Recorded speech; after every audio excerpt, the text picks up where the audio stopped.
Good morning, everyone. Welcome to our digital step into history. Henry Bradley Plant, King of Florida.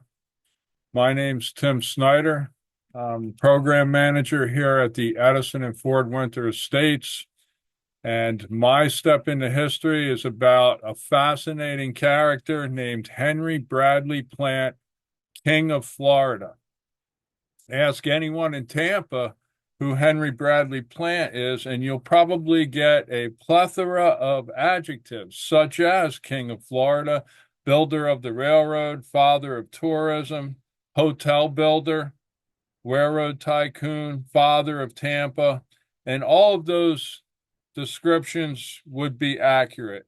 When it came to moving people and materials from one place to another, nobody did it better in the early 20th century, late 19th century than Henry Bradley Plant did.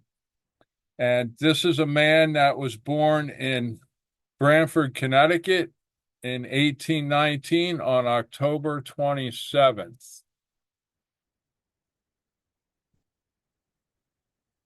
So we're going to move forward here, hopefully. Not that way.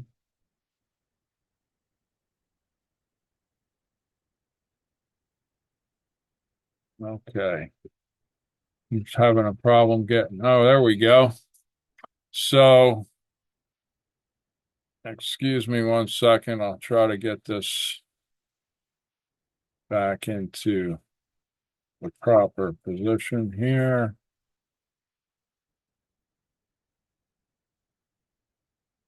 Sorry for the technical difficulty.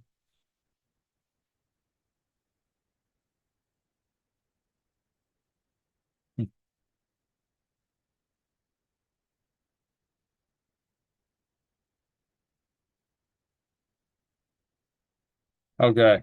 So, thanks for your patience on that. Henry, he was raised by his mother and grandmother. Unfortunately, his father died when he was 6 years old. Also, his younger sister passed away. Now, Henry was the apple of his father's eye. And once his father passed away, he was, raised primarily by his mother and grandmother. His mother did remarry. And after his mother remarried, he spent split time. Half his time was in at Lowville Academy in New York, and the other time was at Brantford Academy in Brantford, Connecticut. So born in Connecticut, his stepfather bought a place up in New York State and tried to make a go of it up there, and it wasn't very successful. Eventually, the plants moved back to Brantford. So after his mother remarried, he spent a lot of time in New York State and eventually came back to Brantford Academy.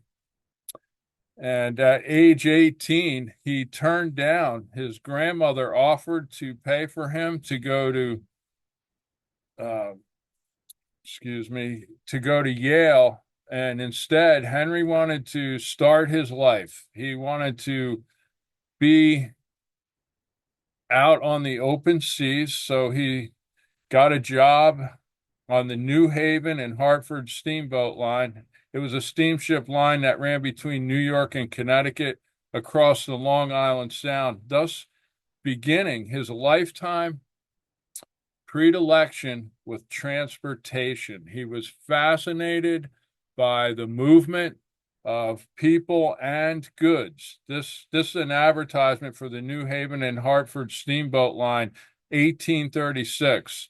It advertises the new luxurious New York steamship, and Henry was a captain's boy on that steamship. The New York was an American passenger cargo sidewheel steamboat built in 1836 for service on Long Island Sound. When new, she was the largest steamboat yet to operate on the route between New York and New Haven, Connecticut, and was one of the largest sound steamboats of her day. Now, while swabbing the deck, serving passengers, and running errands for Captain Stone, Henry learned how to endear himself to the people that would catapult him up the ladder of life. He once commented that he was embarrassed to have some of the upper echelon of Branford in New York seeing him mopping the floors, but he took well to it and decided that he would make this his life. So he worked on the New York. He also worked on a couple other steamboat lines. This was a luxury steamboat. Now, in 1843, Henry marries Elizabeth Blackstone. She was born in 1821 in Connecticut. They were childhood friends. She was the daughter of State Senator James Blackstone. Ellen gave birth to their first son, George Henry Plant, in 1845. He only lived 18 months.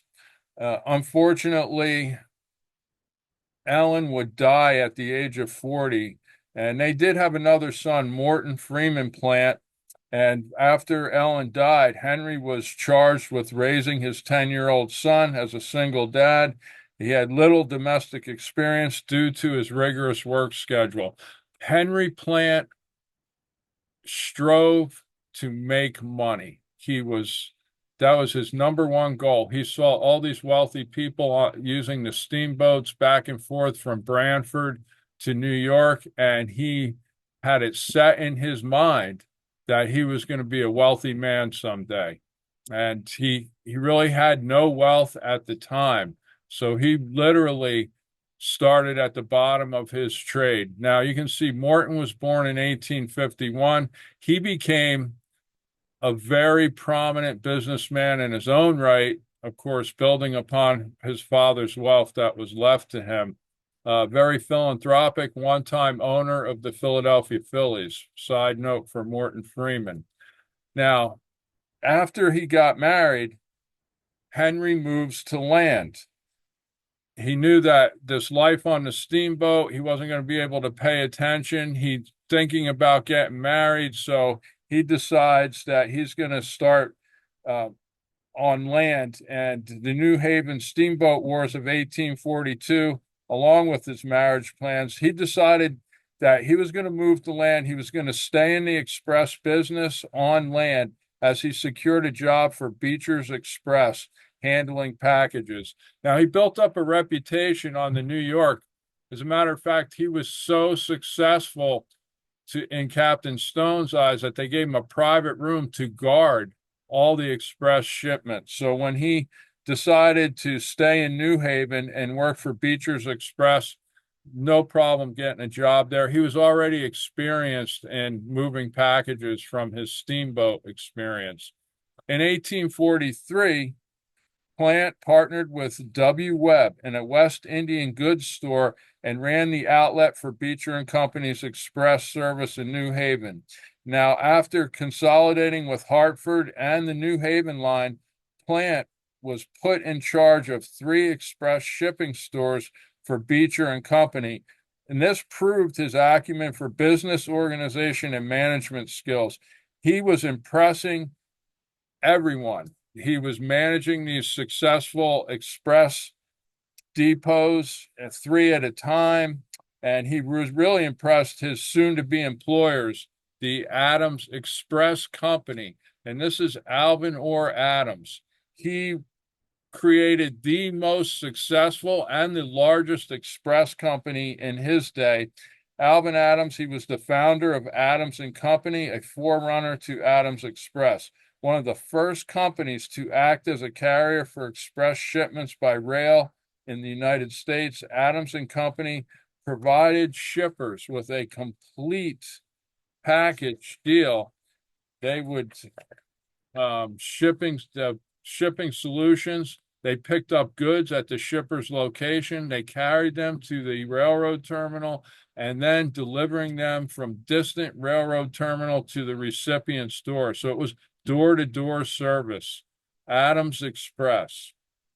1846, Henry began with this company as a messenger, and he carried deliveries by steamship and railway for Adams Express. He became a very trusted employee with some of their major packages. It was a fairly dangerous job. It often involved delivering the delivery of money and other valuable commodities. After their acquisition of Beecher and Company, Henry became a messenger for Adams Express Company on the New Haven route to New York. This began his ascent in the business. During this time, Henry endeared himself to all of the upper echelon of this company. He became a very trusted employee, especially to the branch manager at 16 Wall Street, E.A. Johnson. So Henry gets a taste of Manhattan through his experience with the Adams Express Company. He also becomes great friends with this man, William Brown Dinsmore. He was born in Boston and he grew up on a farm in New Hampshire. Now he returned to Boston. He became associated with Alvin Adams, who was starting the express line between Boston and New York. Adams dies in 1877, and Dinsmore became the president of the Adams Express Company, the largest and most successful express company in the world. Now, it was affiliated with almost all the railroads across the country. William became a close lifetime friend of Henry's and rewarded him for his loyal service to the Adams Express Company with numerous business opportunities. So he definitely was a major influence in Henry Plant's rise to the top of his field. They actually became equals in the business at later on in life. Okay, so this is the Judson's apartment, and this was in Manhattan. So Henry decides that he's going to move to the big city. It was one of the city's main hostelries in the 1840s.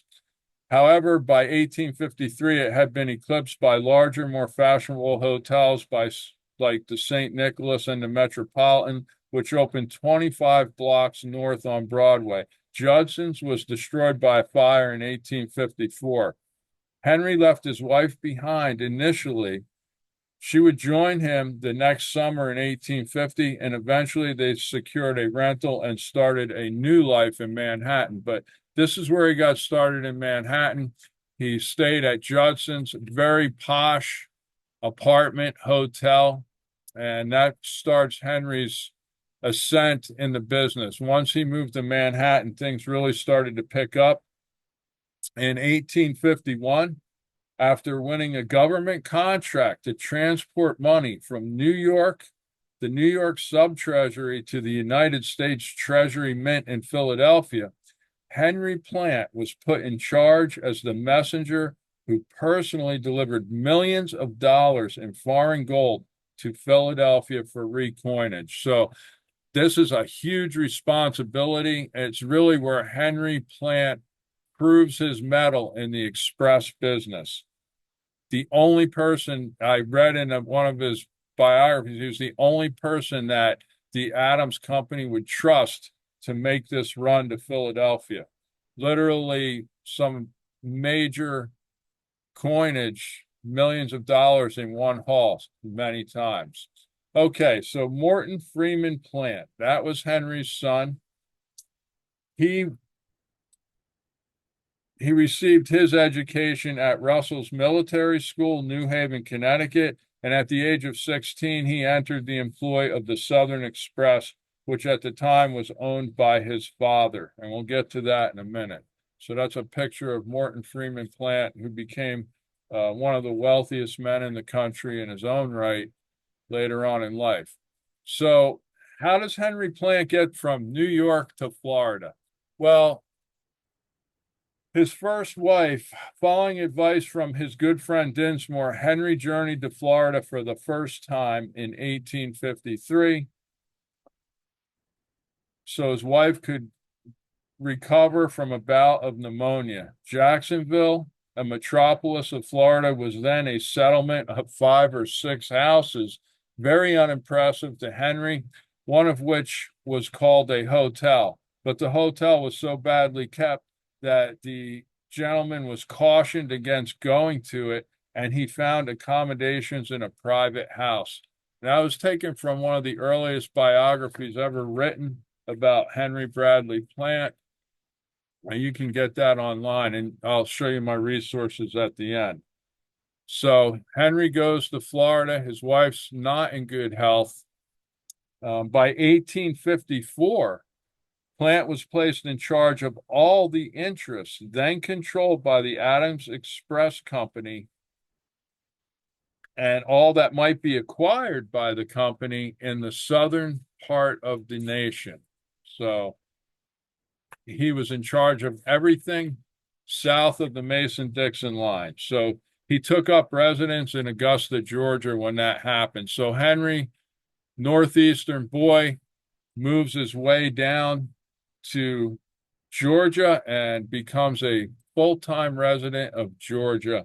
At the beginning of the Civil War, this was all coming to culmination for Henry Plant. So at the beginning of the Civil War, when the Adams Express Company, believing that it would be hazardous for Northern citizens to hold property in the South, decided to dispose of their interests there.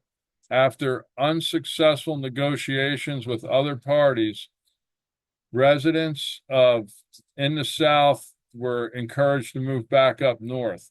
The company sold and transferred their entire interest in the express line to Henry Bradley Plant. So he does not move up north. He's going to take advantage of this situation. So he formed a corporation under the laws of the state of Georgia, taking in all the shareholders of the Adams Express Company. So they form a new company, and Henry Plant is the president and owner. As a matter of fact, on April 8th, 1861, Plant and 9 associates purchased the Adams Express assets in 10 southern states for $500,000. Plant signed 5 personal notes for $100,000 each. On May 1st, 1861, the company petitioned the court for incorporation of the Southern Express Company for a period of 14 years. They were granted their charter for 14 years by the clerk of the Superior and City Court of Richmond County in Augusta, Georgia. So a new company is born, Henry Plant's own company, the Southern Express Company. In 1880, the Southern Express operated over 10,337 miles of railroad, steamboat, and stage lines. 24 general officers, 1,201 agents and messengers conducted business of the company.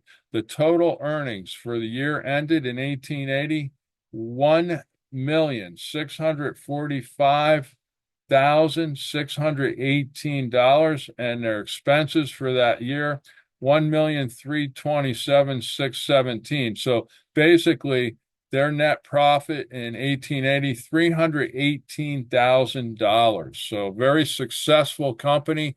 Henry Plant is making a lot of money by 1880. And this is a Southern Express depot in North Carolina. So they provided all the service just like the Adams Express. They picked it up at the depot and they delivered it right to the person's door. Very successful company. Now, Henry Plant makes friends in high places. Okay, that what you're seeing, the pictures on there, Attorney General Thomas Hill Watts, President Jefferson Davis, Treasury Secretary Christopher G. Meminger. These 3 men were instrumental in assimilating the Northern to the Southern culture and protecting his reputation in the Confederate States of America. Plant was able to utilize his business, personal relationship with Christopher G. Meminger, the new Treasury Secretary.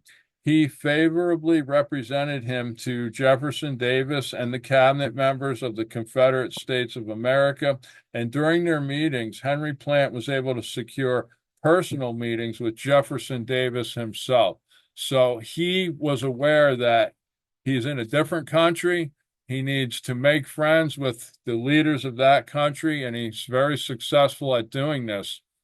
To display his company's loyalty, Henry Plant attended the inauguration of the Confederate States President Jefferson Davis. And to curry favor with the new administration, Plant provided free shipping of supplies for the entire event. So he said, "Come on, guys, I will ship everything to your inauguration." So this is how Henry Plant endears himself to the Confederate States of America. So by this time, New York's out of the question. He's stuck down south and he's making the best of it. Now, during the Civil War, the Southern Express Company's service was in high demand due to the inability of the government postal service to deliver reliable service. So the Confederate States Post Office, not very reliable. Southern Express Company, very reliable. Civilians as well as the government came to rely on the express service to deliver. Prices soared and profits increased, even as the United States was winning the war. The company's employees were exempt from the draft, and Plant's company became a valuable and indispensable aid to the Confederate States government. The Southern Express Company had contracts with every department of the government. They also delivered all of the payroll for the Army, all of the food and supplies and uniforms for the soldiers, free of charge. No charge for any of the armed forces stuff. So they begin to make exuberant amounts of money. Henry Plant began and then he begins to move his money into northern banks and spreading the wealth amongst his cronies in the United States. So, Henry Plant's playing both sides of the fence here during the Civil War. And it's as exampled in his 1860 assets. He stated in Georgia that he had he stated a $3,000 increase to $240,000 in 1863. So he's making a lot of money. And by the summer of 1863, Plant's reputation in the South was deteriorating fast. People were starting to catch on. Accusations of bribery to curry favor were leveled by Postmaster General Reagan. Of course, the Postmaster General hated Henry Plant because he was outdoing the Confederate States Post Office. And Mr. Reagan accused him of brazen effrontery, offering bribes of sugar partridges and turkeys and other lawless acts, and insisted on prosecuting Plant. Luckily, Plant's one-time personal lawyer, Attorney General Watts, refused to prosecute. So what Mr. Reagan didn't realize was Henry had friends in high places. One of them, Attorney General Watts for the Confederate States. Realizing he was wearing out his welcome, though, Plant decided to leave company matters to his trusted cadre of managers and vacate the area.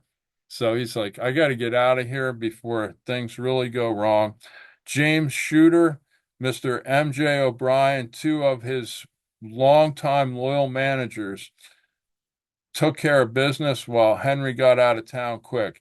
A Maryland journalist, novelist, this is M.J. O'Brien here. He was a Maryland journalist, novelist who went south at the outbreak of the war. Jones took a job as a senior clerk in the Confederate War Department, where he remained to the end a constant observer of men and events in Richmond, the heart of the Confederacy, and the principal target of the Union military fight. Now, he was the one who was accusing Henry Plant of taking money and giving it up, funneling it up north. Okay, so it helps, right? To wrap that story up, Henry Plant goes to Europe for 2 years, waits for the war to end, and then he comes back. And in 1870, now it's time to clean up from the Civil War. Henry Ford Henry Plant. Sorry for the miscue there. I guess I'm working at the Edison and Ford Winter Estates. Sometimes I get too much Ford on the mind. So in 1870, Henry is on the ground floor of a new company whose purpose was to consolidate the post-war Southern railroads. So they got to rebuild the South. They need transportation. Henry Plant recognizes all these bankrupt railroads in the South is a great opportunity for him to start buying them up. The Western and Atlantic Railroad Company, this was a company formed by 23 investors to take over the operations of Western and Atlantic Railroad that was owned by the state of Georgia. They leased both the tracks and the rolling stock from the state for $25,000 a month. During the years immediately following the close of the war, Mr. Plant and Associates acquired control of the old Charleston and Savannah Railroad, the Savannah Railroad, Florida and Western, at the time extending to Jacksonville by way of Live Oak. They also gained control of the Florida Central and Peninsular Railroad and one or two other rail lines extending into Georgia and Alabama, all in all, over 14 railroads. Now, it helped that the current governor, Rufus R. Bullock, was a former Adams Express company man. During his governorship, he requested federal military help to ensure the rights of freed men. This made him very unpopular in the South. He actually was the most hated man in the state because everyone viewed him as a Union carpetbagger. Even though he was the governor, he was trying to help out the newly freed slaves in the South, and he had to flee the state he couldn't even complete his term as governor. He had to flee the state. The Charleston and Savannah Railroad was left in financial ruin after the Civil War. It faced a series of bankruptcies before its route's eventual incorporation into one of the most important commercial transportation arteries on the eastern seaboard. The road was sold at foreclosure in October of 1866 for $30,000 cash to Mr. Joseph H. Taylor. He represented the bondholders. They renamed the railroad to Savannah and Charleston. It was totally rebuilt at a cost of $2,238,000 after the war, and it reopened in 1869. It was sold in 1880 to Henry Plant. He changed the name to the Charleston and Savannah Railway that same year, and the railroad became a key property in his plant system of railway and steamship lines. Now, we have a picture here of Henry's second wife. While all this business stuff's going on, Henry marries Margaret Josephine Laufman. 11 years after his wife Ellen passed away, Plant found love again. On July 2nd, 1873, he married Margaret Josephine Laufman of New York City. After their lengthy European honeymoon, the Plants bought a brownstone on Fifth Avenue, which became their main residence. Henry was 25 years her senior. Margaret Josephine was born in 1844. She married the widowed railroad and shipping baron Henry Bradley Plant, whose first wife, Elizabeth Blackstone, had passed away. After the death of her husband, she married Robert Graves in 1904, and she passed away in 1909. Now, Margaret had a lot of her own connections. She came from a very wealthy and affluent family, so this was a good marriage for Henry, obviously. Henry Plant always was thinking about his next business move. And he also had a very kind and generous heart. As a matter of fact, his reputation as an employer, his employees loved him. He stood up for workers' rights. He's one of the first people to give his workers paid sick leave. He did a lot of good things. Agents of the Southern Express Company This is one of them. During the 1878 pandemic, unlike many other businesses, Henry kept his express company open, delivering free to cities that were affected. They kept all their employees and used their equipment for public service at a tremendous financial loss. And this is a memo he sent out. Agents of the Southern Express Company have been instructed by Mr. M.J. O'Brien, General Superintendent of the company, to forward free all money donations to the yellow fever sufferers south and southwest. Mr. O'Brien has also ordered Superintendent Willis of the Western Department of the Southern Express Company to distribute $1,000 among the sufferers of this section, which embrace all four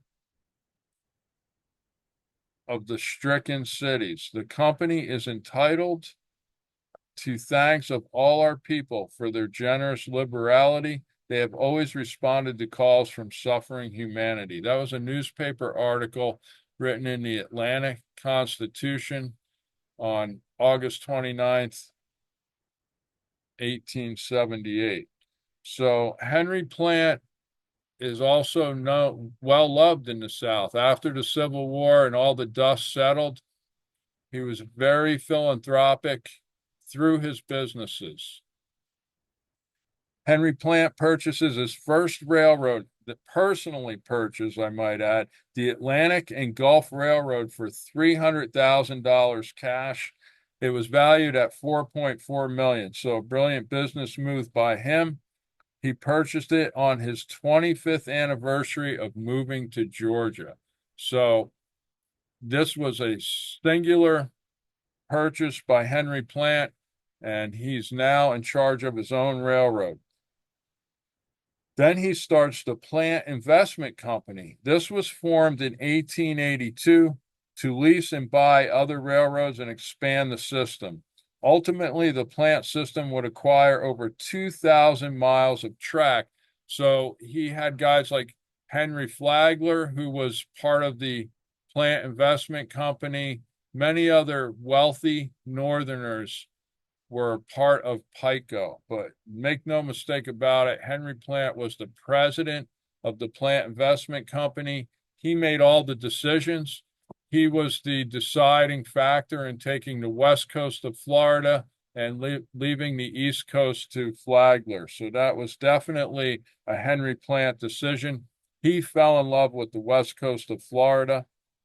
The Atlantic and Gulf Railroad went bankrupt in 1877, and Henry Plant bought it in 1879, reorganizing it as the Savannah, Florida and Western Railroad on December 9th. Just another one of Henry's railroads. The Jacksonville, Tampa, and Key West Railway. This is engine number 6. As shown in 1898. The railroad provided a direct connection between Jacksonville and Central Florida, places like Sanford and Titusville. The locomotive was built by Baldwin in 1884 and was numbered 606 by Plant's SF&W Railroad. Eventually, it became part of the ACL, and this is courtesy of the State Archives collection. So that's one of our typical railroad engines cars. Okay, the South Florida Railroad. Okay, PICO would eventually take control of this railroad as well. This was a competing railroad, and instead they actually had a race to Tampa because whoever got the railroad built to Tampa first was going to get all these thousands of acres of land. Plant beat them, and then he bought them out. So another big deal for Henry Plant. Now, Henry Plant has all these railroads leading into Florida. His ultimate goal was to get to Cuba, but he also knew that the only way you're going to get people to come to Florida is you got to give them a luxurious place to stop. This state needs help, and Henry's mind. So he started buying hotels as well. And this is under the guise of the PICO system. This is one of his purchases. He bought the Seminole. It catered to tourists seeking winter getaways in Central Florida's lake region. This was based in Winter Park, Florida. It cost $150,000. It featured state-of-the-art amenities like steam, heat, and an elevator, and it hosted prominent figures like President Grover Cleveland. Eventually, it burned down in 1902 after Henry Plant had passed away.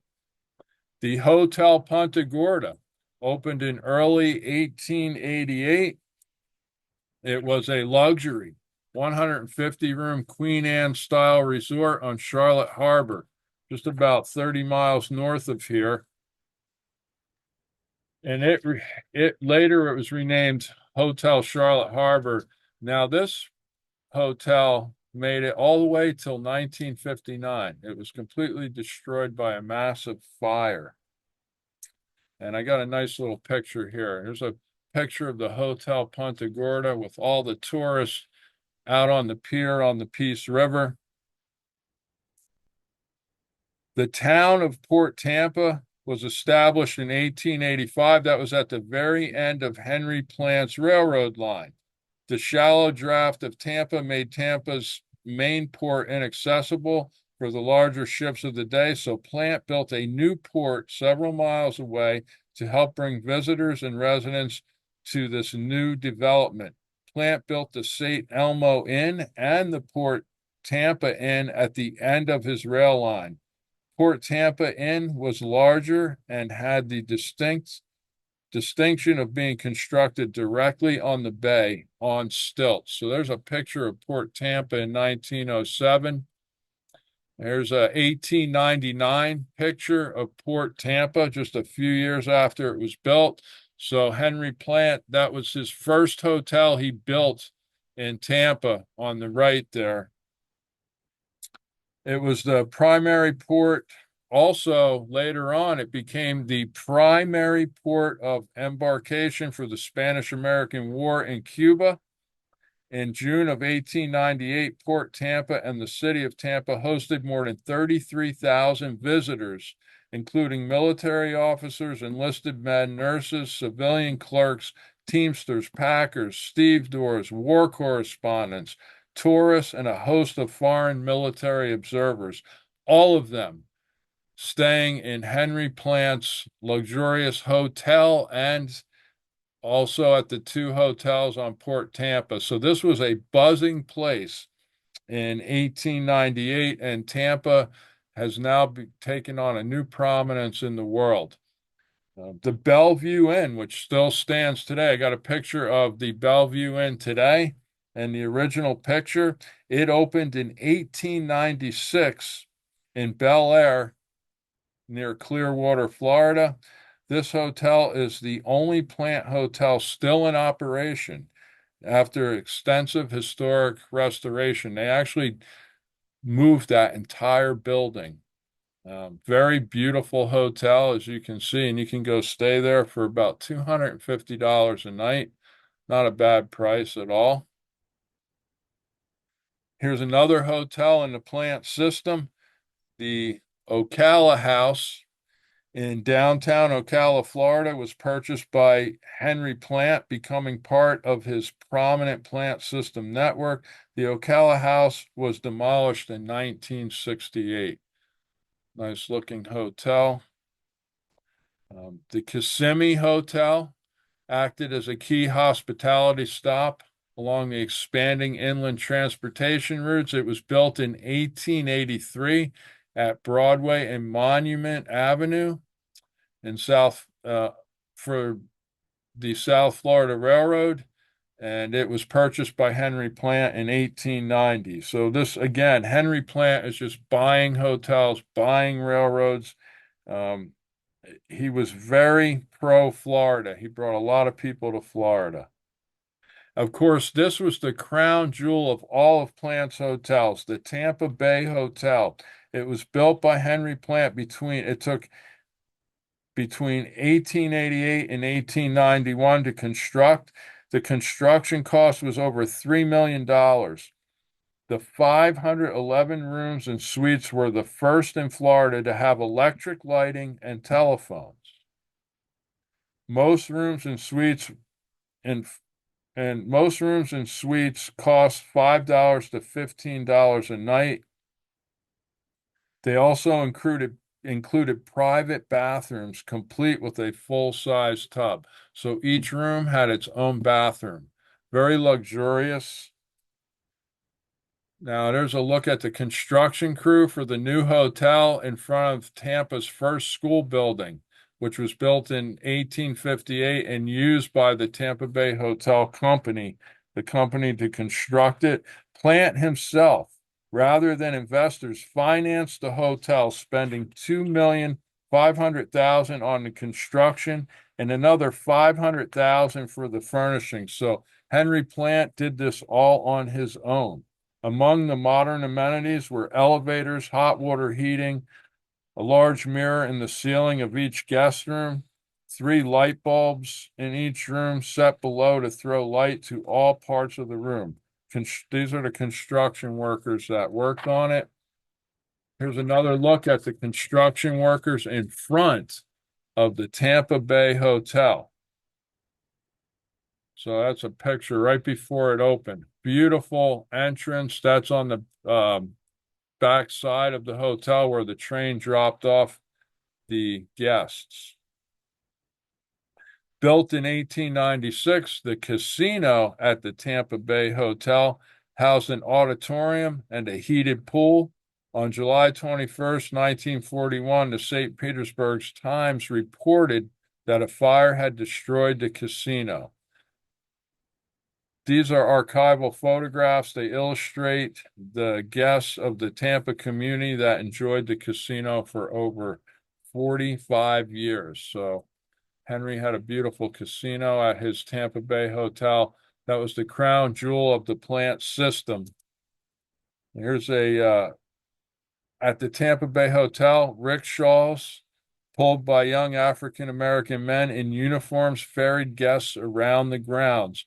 The picture there, Henry Plant and his wife are being transported in rickshaws at the Tampa Bay Hotel. So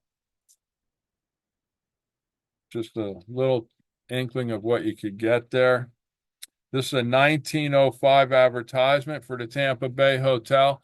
The Tampa Bay Hotel was a seasonal hotel like most of Plant's, and it was only open from November till about April, depending on the economic situation of each season. Sometimes they opened later, sometimes earlier. In 1889, Plant attended the Paris exhibition, the World's Fair, and he actually paid for an exhibit of Southern products. He was an official juror representing the United States at the exhibition.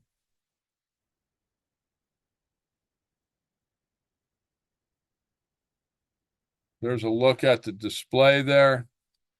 After the Florida State Legislature refused to fund a Florida exhibit at the Paris exhibition, the Plant Investment Company stepped up and invested $15,000 to create the exhibits that you see there. So that's what you got. Henry Plant paid for the entire Florida exhibit at the Paris exposition. And this is an article that praises Mr. Plant for doing more for the state of Florida than any other man has ever done. Quote, Florida owes more of her industrial development and commercial prosperity to him than to any other living man. So the people of Florida understand what Henry Plant, he brought tourism to the state of Florida, which of course today we all know how important it is. There's the Bellevue Hotel. Another look at that. And these are all of Henry Plant's steamships lined up at Port Tampa. Henry Plant secured a contract to deliver the United States mail down to Cuba, Honduras, and other parts of the Caribbean. I always joke with my coworkers while I was researching this. Really, he began the luxury cruises, if you will, down into the Caribbean. Henry loved Jamaica. Cuba, and Honduras were three of his favorite stops. And here's a look at all the steamships lined up at Port Tampa. In 1882, Henry Bradley Plant had acquired control of the Boston, Halifax, and Prince Edward Island steamship line. Not just he had a large railroad and shipping conglomerate in Florida, and he then goes and moves into the Northeast. He contributed his own steamship, the Olivet, and it ran in the winter between Tampa, Key West, Havana, and then in the summer it would run to Halifax. So this was one of Henry's crown jewels of his steamship line. Here's another one of his steamships, the SS Florida Hondo, operated by the Honduras and Central American Steamship Company. After being acquired by Henry Plant, the 230-foot long ship underwent extensive rebuilding, with much of the passenger accommodation being relocated to the spar deck and large saloons built in their place on the lower deck. Equipped with electric lights, the ship was well finished to serve in its role as both a passenger and a freight vessel. The Florida, renamed the Florida, operated on routes of the Plant line on both the New England and the Florida services. Henry Plant also ran excursions to Jamaica with this particular steamship. This was probably Henry Plant's favorite one, the La Grande Duchess. In 1886, Plant ordered a new boat for his fleet. This boat, 404 feet, La Grande Duchess, was larger than any other boat serving the port of Charlottetown.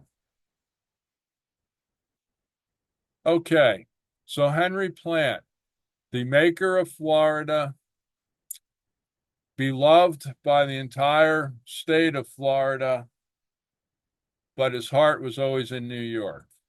And in 1896, or in 1899, on June 23rd, just months before his 80th birthday, Henry went to his office and attended to business as usual the day prior. Seemed like he was in pretty good health. He was showing no signs of ill health. Upon his return home, he began to feel a little bit sick, and by Friday, just after 2, Mr. Plant died of heart failure. 79 years old, the end of an era, and Henry Plant did not die without controversy, I might add. Unfortunately, Henry left behind a considerable estate worth $21 million. That was just his personal estate, not to mention all the businesses he left behind. And he left the entire estate to his unborn great grandson. Mrs. Plant and Morton, Henry's son, were given a $30,000 annual income. At the time of his death, Henry's grandson was just 6 years old, and the estate would remain undivided, held in trust, until his son reached the age of 21. So, not even his 6-year-old grandson, it was his great grandson when the estate would be liquidated. So, obviously, that did not go over well with Mrs. Plant and or his son. So they started a lawsuit, and it took about 4 years before they had to get the lawsuit moved from Connecticut. A week before Henry died, he went to New Haven, Connecticut, claimed residency there, and put that final codicil into his will, which left everything to his great grandson. Even though he had been living in New York most of his adult life, other than his stint during the Civil War, Henry was worth $21 million, and no one was going to let that go without a fight. And so after they finally got it moved to New York, they declared he was resident in New York. 4 years later, They finally get the will settled, and Henry's wife gets just under 4 million, and Morton, his son, just under $8 million. Now, I would say that Morton also was president of the Atlantic Coastline Railroad. He became president of Plant Investment Company. He took over ownership of all of the hotels and steamships. So he got his just under 8 million in cash, along with control of all of his dad's businesses. So Morton Freeman Plant became a business tycoon in his own right and was known for his philanthropic, just like his dad. He did a lot of philanthropic gestures with his money. So Plant's legacy continued to live on through his son. It's an extensive subject. I could talk for days about Henry Plant. I just gave you the highlights. These are my sources. I recommend Henry Bradley Plant, Gilded Age Dreams for Florida and a New South. That was a great biography. Also, very interesting was Mr. Smith's biography, The Life of Henry Bradley Plant. He was Henry Plant's pastor most of his life. Henry hired him, so that biography is more of a Henry hired him to do the biography to build up his reputation. So the first but one, Henry Bradley Plant, Gilded Age Dreams, much more analytical than the Smith biography, and you can see all the newspaper articles I looked into. I just want to thank everyone for joining me. I hope you learned something about Henry Bradley Plant that you might not have known before. Have a great day. Thank you.